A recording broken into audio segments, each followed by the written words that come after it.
Assalamualaikum students, hope so you all are fine. Welcome to MedGuide YouTube channel. I am Amna Shehzad.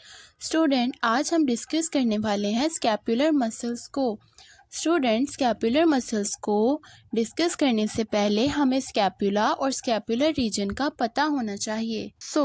आप scapula के model को in detail study करने के लिए description में दिए गए लिंक पर क्लिक करके देख सकते हैं। स्टूडेंट स्कैपुला जो है ये एक फ्लैट ट्रायंगुलर शेप्ड बोन होती है और इसको शोल्डर ब्लेड भी कहा जाता है।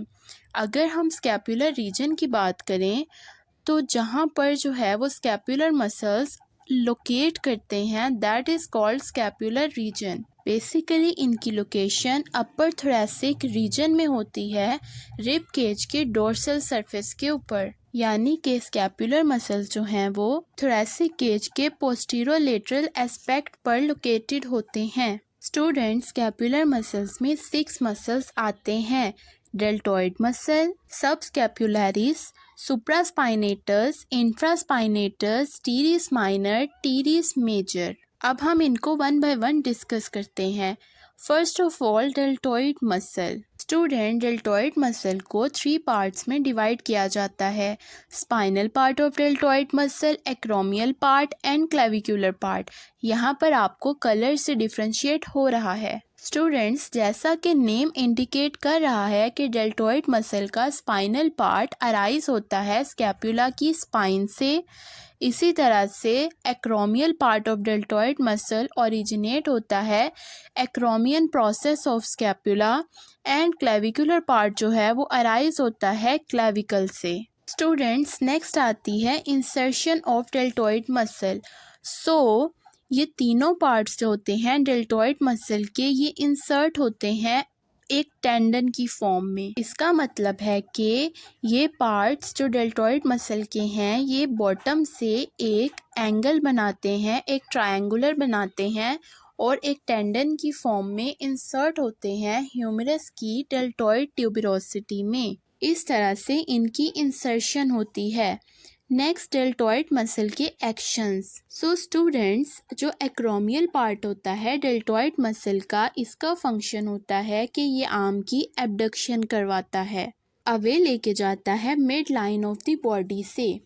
नेक्स्ट इसका जो क्लेविकुलर पार्ट होता है वो आर्म की इंटरनल रोटेशन करवाएगा और spinal part of deltoid muscle जो है वो एक्सटर्नल रोटेशन करवाता है आर्म की। स्टूडेंट डेल्टॉइड मसल का जो एंटीरियर पार्ट होता है वो फ्लेक्शन करवाता है। स्टूडेंट्स डेल्टॉइड मसल की नर्व सप्लाई की बात करें तो यहाँ पर एक्सिलरी नर्व जो होती है वो डेल्टॉइड मसल को सप्लाई करती है। C5 एंड C6 नर्व यानी कि 5th cervical and 6th cervical nerve जो है वो डेल्टॉइड मसल को सप्लाई करती है। स्टूडेंट्स सेकेंड मसल आता है सबस्कैपुलरिस मसल। सबस्कैपुलरिस मसल को मल्टीपिनेट मसल भी कहा जाता है और इसका ओरिजिन जो है सबस्कैपुलर फोसा होता है। यानी कि जो स्कैपुला के डिप्रेशन होता है उसको सबस्कैपुलर फोसा कहा जाता है और यहाँ से ही सबस्कैपुलरिस मसल जो है वो ओरिजिनेट होता है और इसकी इंसर्शन जो है वो ह्यूमरस बोन के लेजर ट्यूबरकल पर होती है। स्टूडेंट सबस्कैपुलर मसल के एक्शन की बात करें तो ये मीडियल रोटेशन करवाता है आर्म की और इसको एडक्शन में भी हेल्प आउट करता है। इसकी नर्व सप्लाई में अपर एंड लोअर सबस्कैपुलर नर्व्स आती हैं।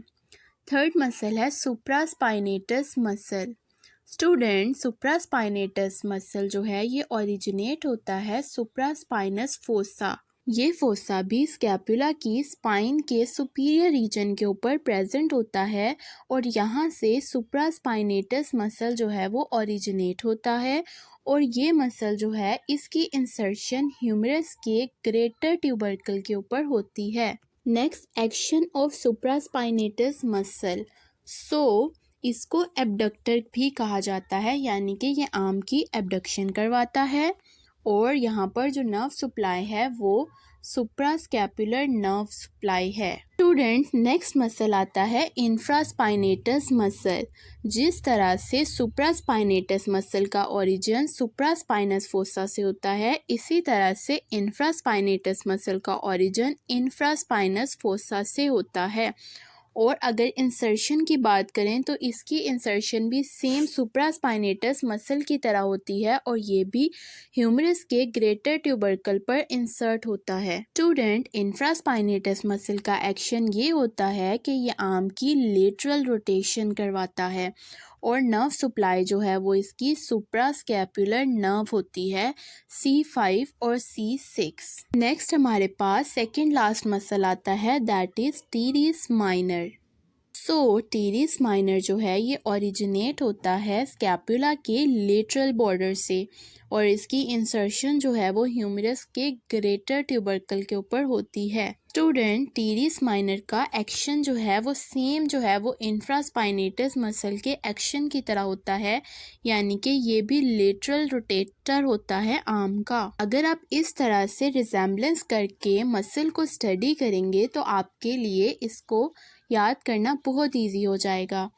नेक्स्ट इसकी नर्व सप्लाई की बात करें तो टीरिस माइनर को एक्सिलरी नर्व जो है वो C5 एंड 6 सर्वाइकल नर्व जो है वो सप्लाई करती है। Students, the last one is teres major. Teres major जो है ये ओरिजिनेट होता है स्कैपुला के इंफीरियर एंगल से और इसकी इंसर्शन जो है वो ह्यूमरस के बाइसिपिटल ग्रूव के मीडियल लिप के ऊपर होती है। स्टूडेंट्स, टीरिस मेजर का एक्शन होता है कि ये एडक्शन करवाता है, एक्सटेंशन करवाता है और इंटरनली रोटेट करवाता है आर्म को।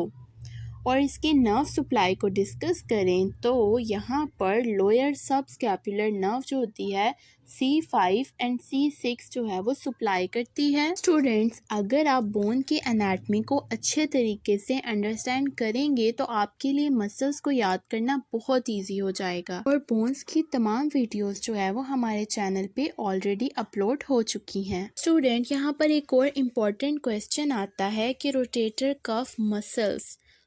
आपको पता होना चाहिए कि रोटेटर कफ मसल्स में कौन कौन से मसल्स आते हैं। आप इसको सिट से याद रख सकते हैं। मॉनिक बनाकर याद करने से अच्छी अंडरस्टैंडिंग हो सकती है। रोटेटर कफ मसल्स में आते हैं subscapularis muscle, supraspinatus, infraspinatus and teres minor. Students, rotator cuff muscles का फंक्शन होता है कि ये शोल्डर जॉइंट को स्टेबलाइज करता है। होप सो आपको अच्छी अंडरस्टैंडिंग हुई होगी। अगर आपको हमारी वीडियोस पसंद आए तो काइंडली हमारे चैनल को सब्सक्राइब, लाइक और शेयर ज़रूर कीजिएगा और बेल आइकन को प्रेस करना भी ना भूलिएगा ताकि आइंदा आने वाली तमाम वीडियोस की नोटिफिकेशन आपको इजीली मिल सके। Thanks for watching. अल्लाह हाफिज़।